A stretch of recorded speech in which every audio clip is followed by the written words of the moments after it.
season. Very much anticipated, and yeah, I can't wait. Can't wait to do this now. Couple things before I get into the predictions. So firstly, I'm going to be doing what I did last year, and that is a predictor league. So I'm going to enter my prediction into this app. I'll put the details on screen now. Make sure to join. We had a bunch of you join last year, and basically you just input your predictions on there, and then we can see who had the best predictions out of all of us. We had a look at it last season at the end of the year, so it'd be great if you guys could join. Anyways, it's time to get into the predictions now. I'm going to do my 1 to 20, and at the end I'm also going to do some awards such as Player of the Season, Young Player of the Season, First Manager Sacked, etc. But yeah, let's get into it. I will say in general, in the league I do think it's going to be a much more competitive league in terms of, I reckon we're going to get much more of a title race. I reckon we'll get more of a relegation race than last season, but enough waffling. You're here for my predictions. So in 20th spot, reminder, this is just my opinion, do not shoot me down if I put your team in last, and do not shoot me down, Sunderland fans, because in 20th spot I do have Sunderland's. Look, I really admire the business Sunderland have done this summer. They brought in a bunch of really fun, exciting players, and I respect it a lot. However, I just think that if I'm being realistic here, they still don't have the quality to stay in this division. The level of the squad that went up was so poor that all of these signings they've made was actually the bare minimum to get the team to a level where they're able to compete in the Prem. Like that squad that got promoted from the Championship is a decent squad, but it's nowhere near Premier League quality. And they've added a lot of decent players, but I still don't even think that's going to be enough to keep them up. I also think there could be a little bit of an element like a Forest a couple seasons ago, where Sunderland have made so many new signings that it's going to take a while for all these guys to gel, and I just think that adjustment period isn't going to go down too well. They were a tad fortunate to get promoted in the first place, so yeah, sorry Sunderland fans, I think they're going straight back down if I'm being honest, in 20th. And in 19th, also going straight back down, I have Burnley. Burnley, kind of similar reasons in terms of I just don't think they have the quality in that squad to stay up in the Prem this season. Yeah, they did very well to get promoted last year, but I look at that squad and I just don't see a whole lot of Premier League quality there, if I'm being honest. They've made a couple additions like Broya and Aguchuku. Yeah, they might be good players if they can get the best out of them, but overall that squad just doesn't have the quality in my opinion. Now the reason I will put them above Sunderland is because of their sort of style of play. I think that is one thing that is going to help them. They're quite a pragmatic side. They were built on a fantastic defence last year. I don't think that's going to hold out now that James Trafford has left. And also generally, they overperformed massively. It wasn't necessarily they were incredible defensively. They never allowed any shots or anything in the Championship. So I think their defensive record will not be good enough, but because of that pragmatic style, I reckon they can grind out a couple results, which will be enough to not finish last, but I don't think they have enough quality, particularly in attack, to stay in the division. Now, in 18th spot, am I going to put all three relegated sides down for a third consecutive season? It's very tough, but unfortunately I am going a clean sweep again. I'm going Leeds in 18th spot. This was very tough, but yeah, I think Leeds are going down as well. I think Leeds have the best chance of staying up out of the promoted sides because, well, one, I think they're the best team. Like last season, they were the best team out of the promoted sides. But do I also like some of their business they've done? And one thing I will say about them is that I think there's a decent amount of quality in that team. I just don't think it's enough. The problem with Burnley, Sunderland, Leeds is I think they all have some decent quality players and talent in their teams, but I think as a collective, I just think the gap in their starting 11s and their backups compared to the guys who we're going to see in the 14th, 17th spots are just night and day, really. But look, I think these guys are going to pull up a fight for sure. I just don't think they have enough to stay up. But I would be shocked if they're sort of like the relegated three last year, where they're just completely gone and out of it. I think these three, all of them are going to pull up a fight. Just don't think it's going to be enough.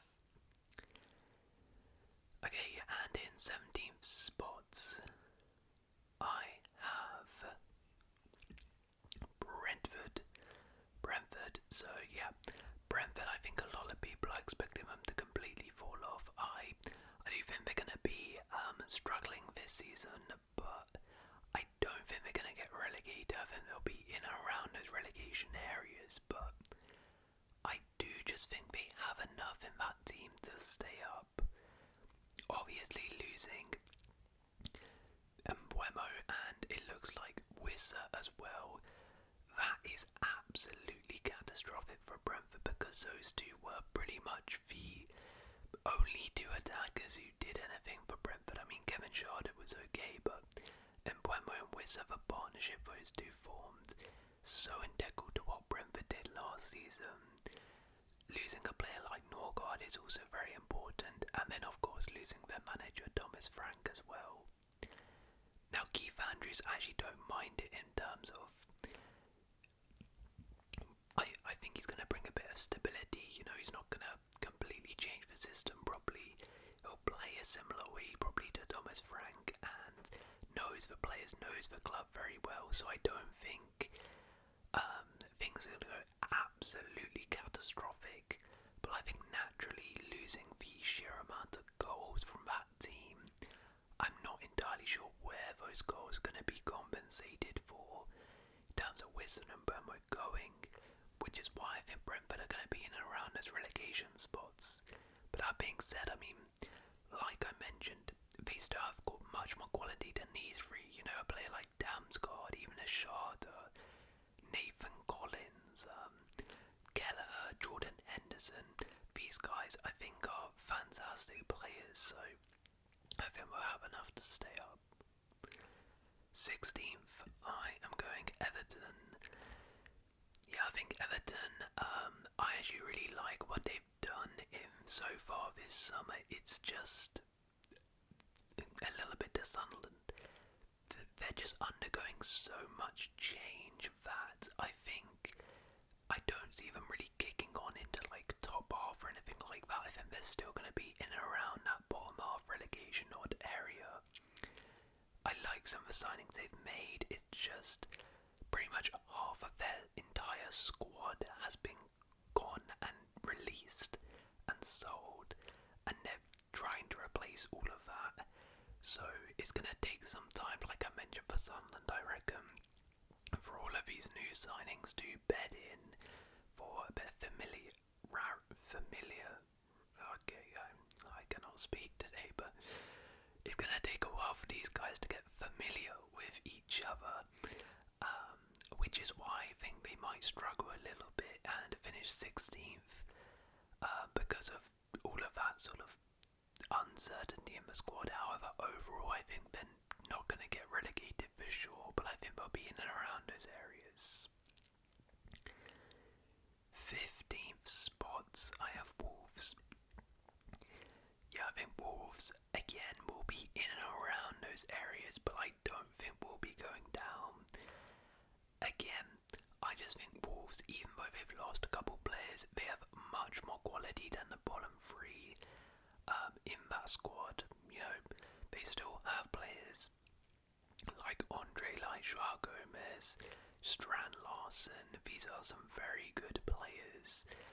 They've lost some key players though, Wolves, which is why I still think they'll be in and around these areas here. Losing both wing backs in Semedo and Aït-Nouri, and of course Cunha. But I think they'll be able to deal with it fine. Vitor Pereira did a fantastic job when he came in. A full season under him, I think they're going to be perfectly fine. As I said, they still have enough quality in that squad to avoid relegation. In 14th spot, I have Crystal Palace. Yeah, I suspect Palace for me are going to take a big drop off this season in the league. It's not necessarily that I think Palace are a bad team, it's just I don't think they're capable of coping with Europe. Winning the FA Cup last season, they're going to be playing in Europe next year. Whether that be the Conference League or Europa League, I'm not sure. But either way, I think it's going to take a massive toll on this Palace side because I don't think they have the depth really to cope with that. Now that being said, I think they could do really well in Europe given Glasner's record in Europe with Frankfurt. And also Palace showed last season in the FA Cup how good they are in those knockout competitions. But I just don't think, I think their squad is going to get stretched a little bit, which means their league form is going to drop off. Also, again, I don't know what's going to happen with their futures as a recording, but maybe Eze could leave, maybe Marquet could leave. So, uncertainty around their best players as well. Yeah, in the end, again, they have enough quality to avoid getting relegated for sure, but I think they're going to drop off in the league as European football takes their toll because I don't think they quite have the depth to cope with it. Okay, into 13th spot now. 13th I have West Ham. Yeah, I think West Ham, it's been a little bit of an underwhelming summer so far, but I think overall will be perfectly fine. Graham Potter under a full season in charge, I mean he's still got a lot to prove, but I think we'll just do an okay job. I reckon he'll get them to a mid-table finish. Yeah, Jared Bowen's still there. Lucas Paquetá, luckily, will still be with them, which is huge as well. They have lost Kudos, which is a loss, but I still think they have plenty of quality in there. You know, players like Somerville hopefully could take a step up. Someone like Faulkner could as well. Yeah, I think West Ham have plenty of quality in that squad, and I think it's just going to be a bit of a mid-table squad for them in 13th, even if they haven't had a great transfer window so far. 12th spot, I'm going Nottingham Forest. Similar reasons to Palace. It's not that I think Forest is necessarily a bad team or anything. It's simply just I don't think they have the depth to cope with European football. I think like Palace, Forest actually set up for a potentially really deep European run. Given Nuno's record in Europe, given the way they play football in sort of big games and knockout games, I think Forest can have a really good deep European run. But I do just think like Palace, they don't really have the depth in their squad to cope with competing on multiple fronts, playing 2 games a week. It's going to take a toll on them. Obviously lost Anthony Langer as well, which is a big loss, but they have kept most of their core squad there. Also, you sort of saw towards the back in the last season, their form completely fell off. So, yeah, I think for that reason, Forest, they're not going to be in any danger or anything like that, but I think they're going to fall off and sort of be a mid-table team, which is fine. And if they can get a European run in there and finish mid-table, hey, that's a great season. Okay, 11th spot, I have Fulham. Yeah, Fulham in 11th, I think it'll be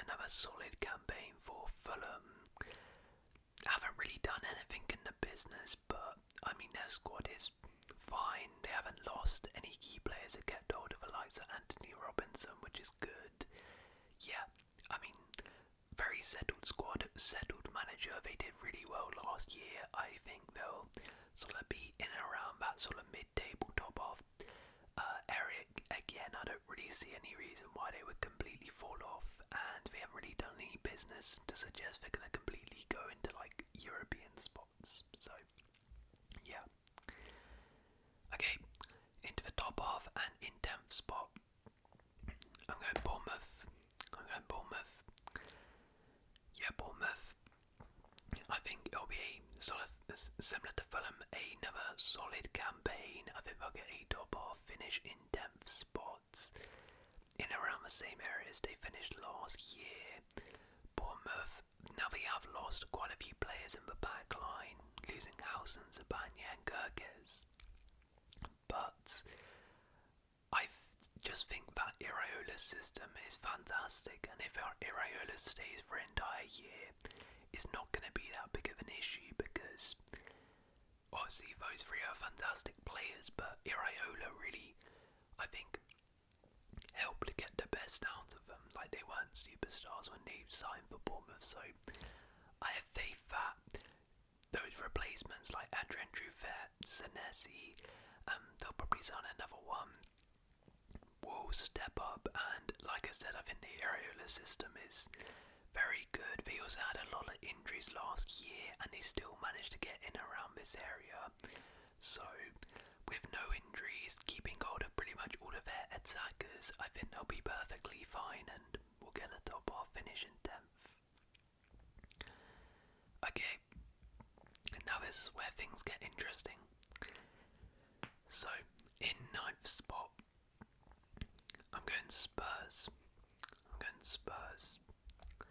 So, look, I think Spurs surely will improve their league form from last season under Ange.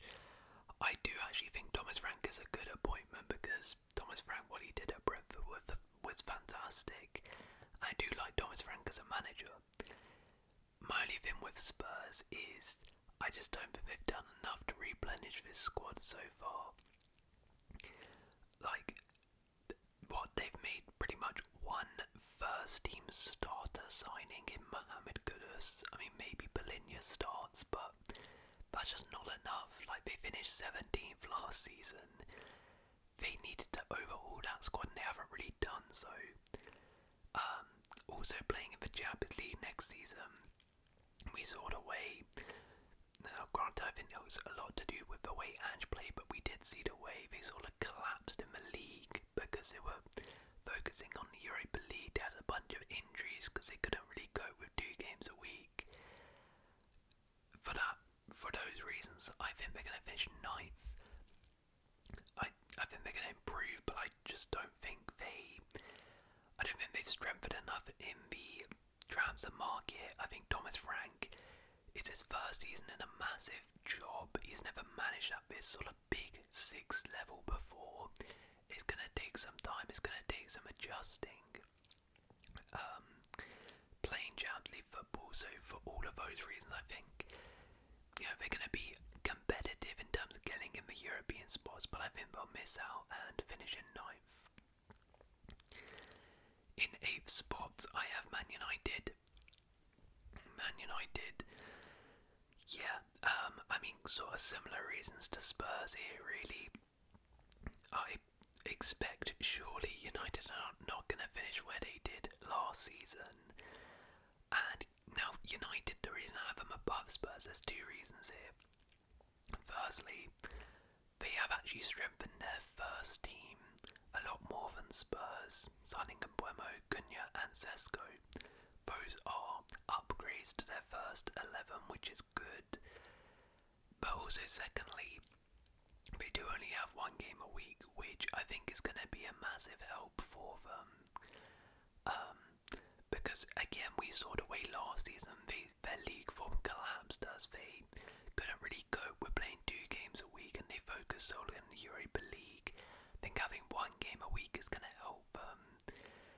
I I'm still unconvinced about United though, which is why I can't have them really any higher than this. There's still a bunch of issues in that squad, that midfield, the back line, the wing backs, and the whole Amorim system, I mean, is still up for grabs. Like, I wouldn't be shocked if Amorim was sacked this season, but I do think they'll improve, and I think they'll get to 8th, which might be enough for a Conference League spot, but I'm not sure they can do much more than that, because as I said, there is still issues in this squad, and free signings are not going to drastically transform this team who finished in 16th last year into a top 16 in my opinion. So yeah, and I haven't seen anything from Amorim to suggest at United that he's going to transform them into like a top 6 side now. So 7th spot, I'm actually going Newcastle. Newcastle, it's been a pretty bad summer for them. They've had an awful pre-season, been rejected by every player in the world. There's obviously this whole Isaac situation as well. Not good preparation at all for the season. But that being said, I actually think on the pitch, they're gonna be okay in terms of they've got pretty much the exact same team as they did last year. They've got Elanga coming in on the right, which I think is a good signing. Now the striker situation, I have no idea what's going to happen there. I don't know. I don't know what's going on there, but I think Newcastle will have a drop off. I've sort of mentioned it with quite a few clubs, but I think that Newcastle playing in Europe is going to have an effect on them.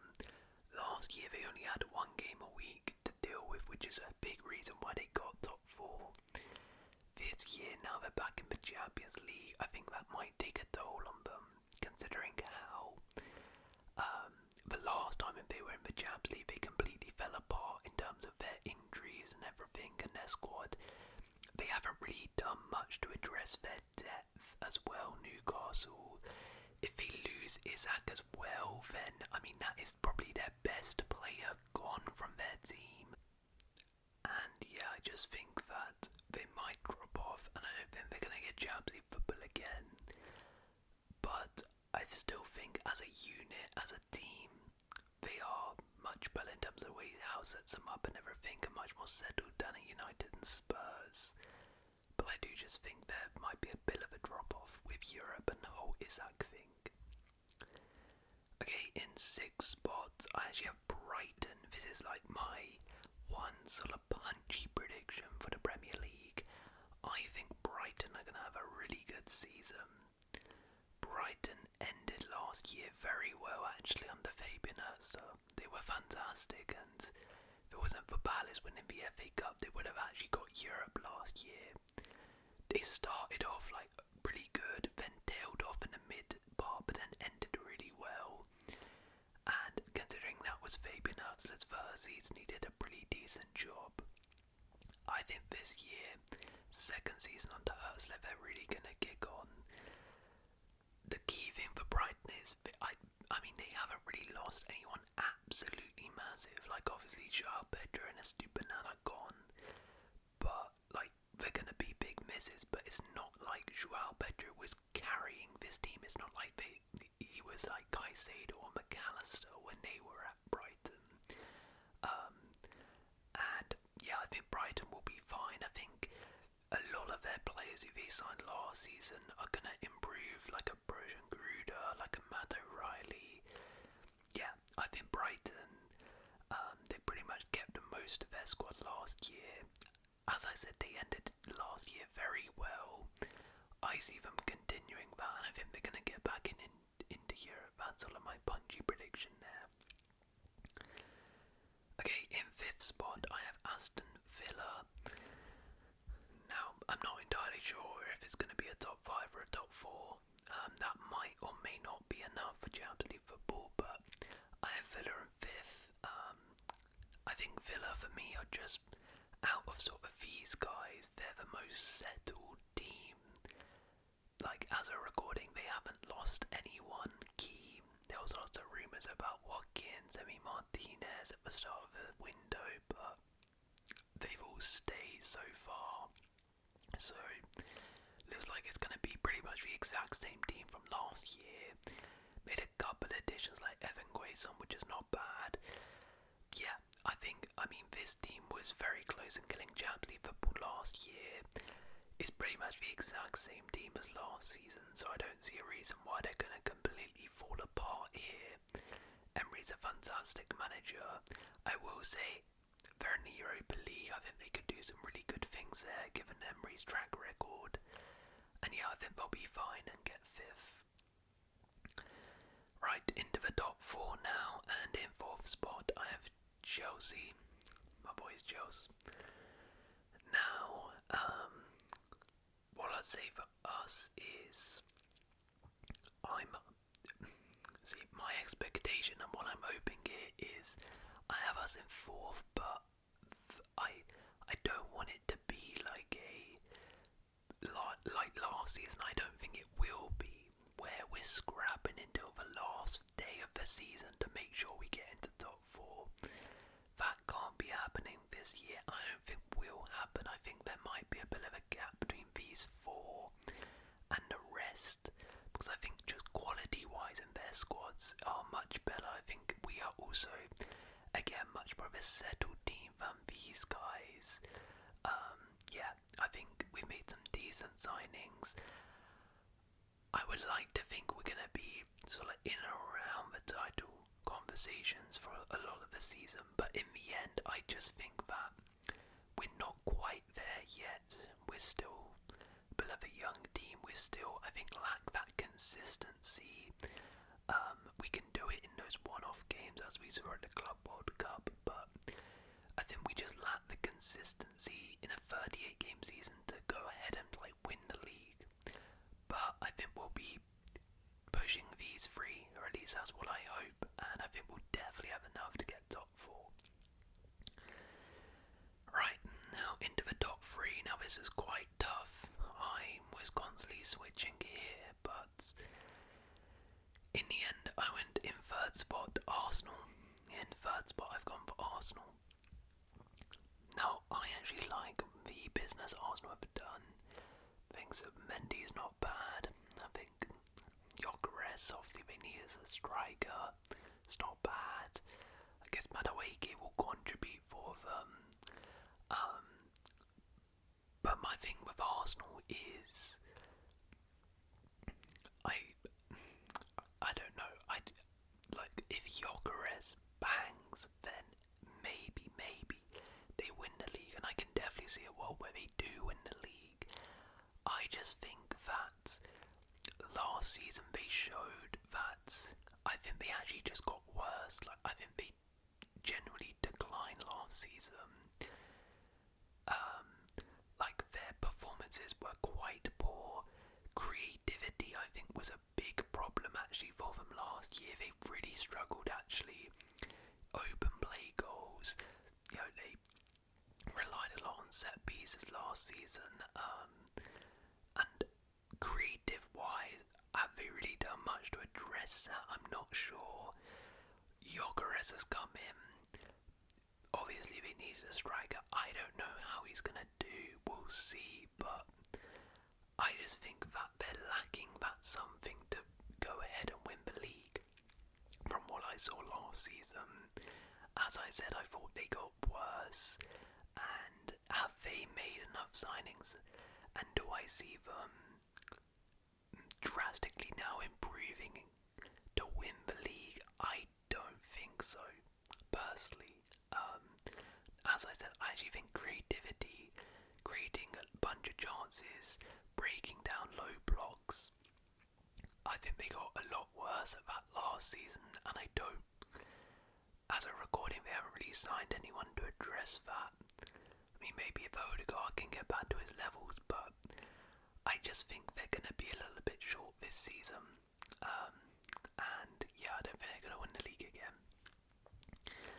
Right, so my top 2 are Liverpool and City. Now, who do I have as my 25-26 champions? I've gone for Liverpool. Look, I news, I think Liverpool are definitely going to be pushed to the wire this time, unlike last season.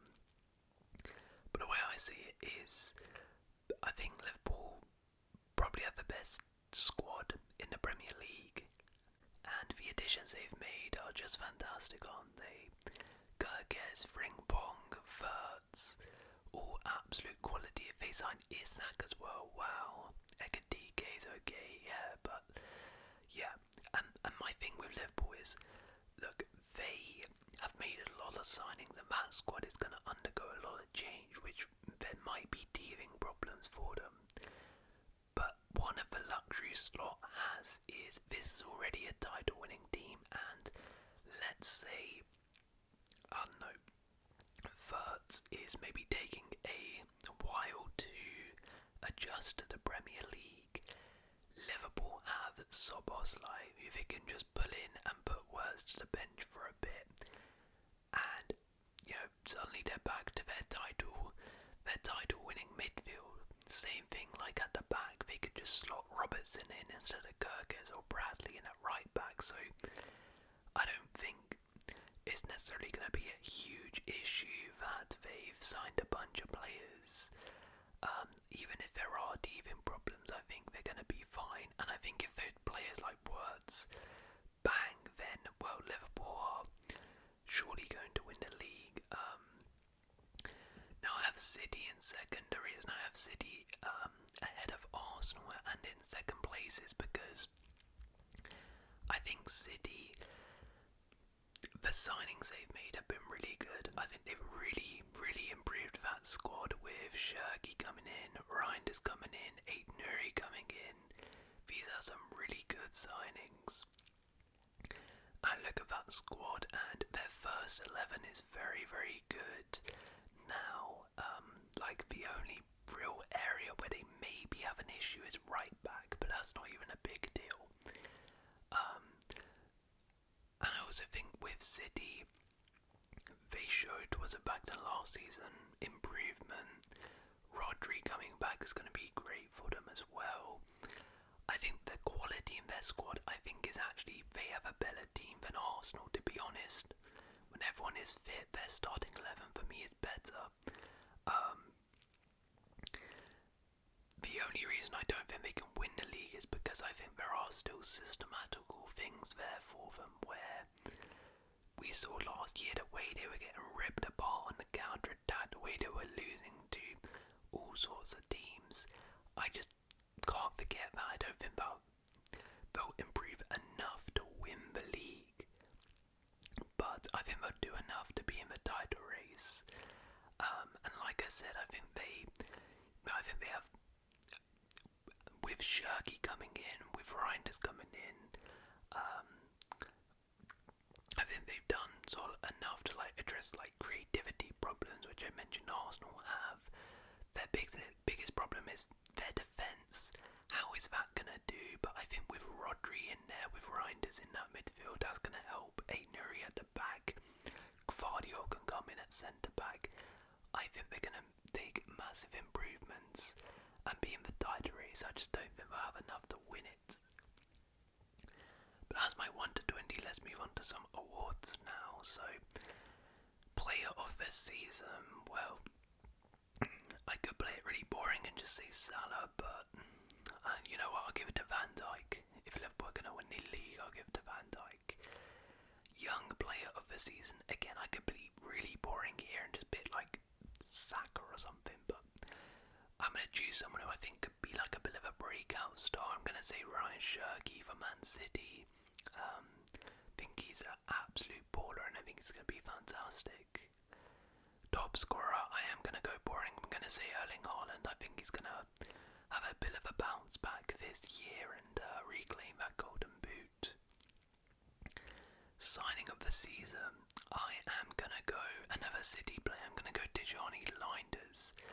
I just really like him. I think he's an absolute fantastic central midfielder. I think he's going to establish himself in that City midfield as one of the best midfielders in the Prem. Flop of the season, I'm going to go Benjamin Sesko for Man United. It's not really nothing against the player, it's more just playing the statistics here. I mean, when young, developing potential strikers go to United, they flop. Most attackers get worse when they go United, so yeah, I think Sesko might be a victim of that. Most improved player, I'm actually going to go Jeremy Doku. I think Doku is going to really take a step up next year and improve his output. And first manager to be sacked, I'm going to go Daniel Farke for Leeds. I mean, they were already thinking of doing it after he got promoted, which, I mean, if that doesn't tell you that he's going to be the first sacked, I don't know what does. But there we go, that is my 1 to 20. Let me know your thoughts in the comments below. And if you have enjoyed it, please do leave a like. Consider subscribing. And I'll see you in another